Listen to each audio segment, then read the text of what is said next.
Okay, here's the expansion plugs that we had taken out of the engine.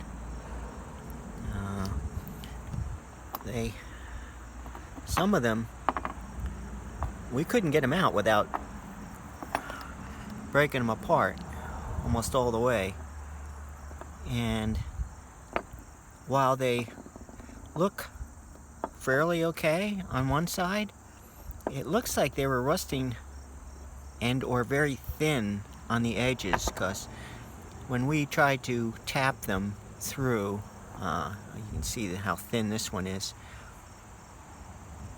They just broke through. We couldn't do it.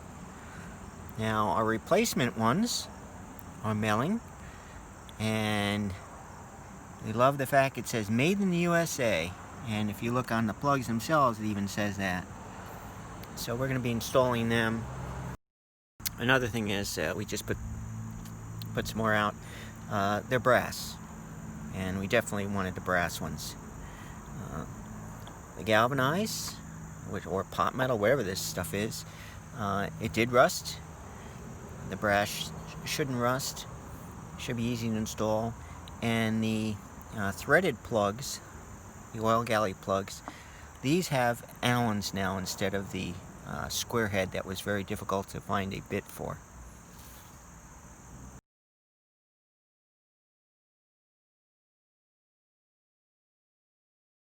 We did notice though that there are a couple that are the galvanized, or what appears to be galvanized, and they have part numbers on them, but they don't have made in USA. There's also one brass one that has a part number but doesn't have made in USA, where the other larger brass plugs do. So I'm gonna assume, since the bag says made in USA, everything is, but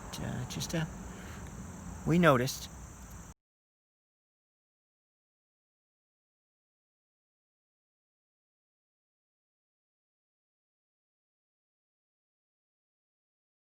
Okay, we needed to share some, we think, important information for you regarding expansion plugs, freeze plugs. This is the first one. This one is the one we took out. This is a 1 5/8, and the one that is listed with in a Mellings part number, and came in a Mellings kit, made in USA, which we like. This is the Dorman, made in China, with its part number, and it is 1 5/8. Now, what we found out was when we tried to install this one, it sits just above the hole. The Dorman goes into it, and and then it stops, but it actually slides in quite a ways. This one we got is a lot thicker too, and we did that because we couldn't hit the other one. It was below. But the important part, and the part that we want to present here, is the fact that if you measure these, this is 162, 163. This is 164, and this is 162. Now, technically, the hole is 1625. So I contacted Melling to find out, was this the right one? Because it looks like it's too big. I didn't want to keep smashing on it. I was having trouble getting it in. And they were kind enough. They looked up the specs, and they said, no, that's the correct spec. It's going to compress when it goes in. So this is the correct one. And we did get one in, and once it's in.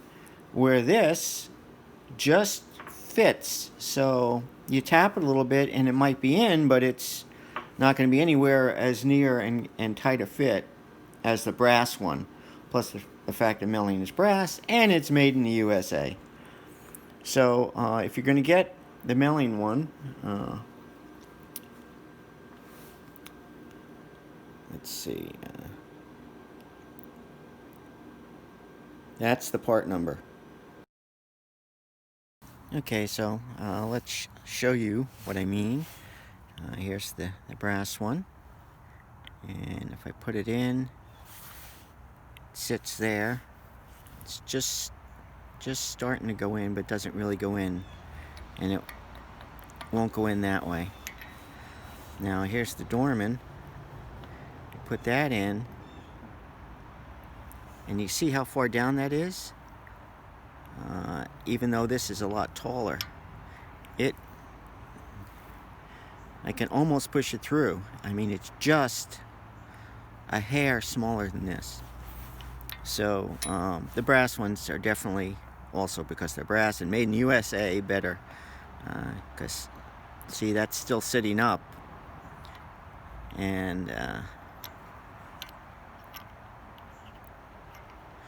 you can see from the thickness how far down the other one went. And here's one installed, and you can see the gasket cement around it.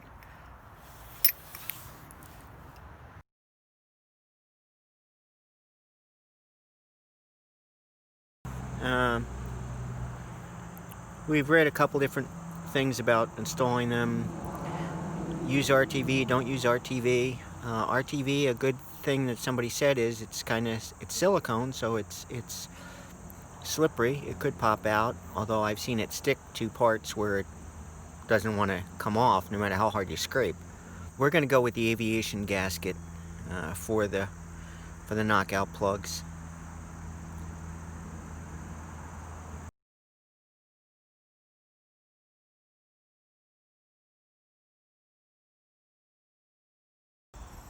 Okay, well, we're getting ready to install our freeze plugs, and we used a flap wheel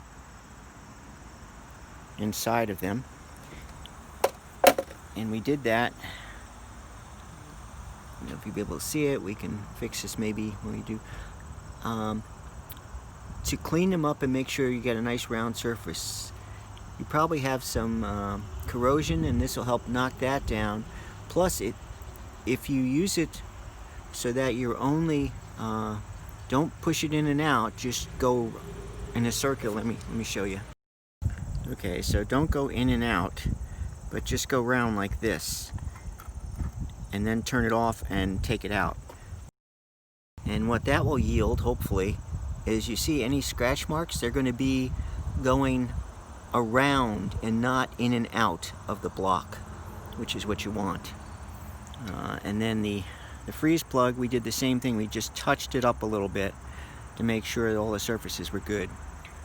What we're going to use on it is the Permatex Indian head gasket, and part of the reason for that is because it's a tacky, and it also mentions on it resistance of water, vapor products, steam, petroleum products, and antifreeze.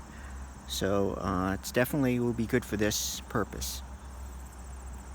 Also, it's not a slippery, it's a tacky, which will help hold the freeze plugs in and will build up a little bit of solidness to help keep them in. And what you want to do is to put it on the surface of the block itself, and then around the freeze expansion plug surface, and let them dry up and get a little bit tacky. And then what you want to do is just insert it in there and then drive it in.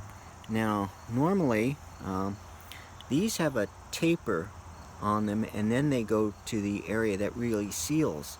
So since these plugs aren't tall, they're already flush, so you can't put something on top and drive them out. You're going to have to drive the inside or get something that just fits the outside of the freeze plug.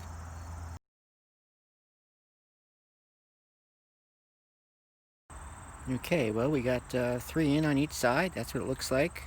We go back, and with a small brush, we put more gasket just above the lip, so it seals to the lip from the block.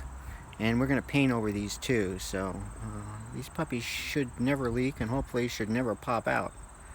Unless they need to, but hopefully they'll never need to, because we'll put antifreeze in.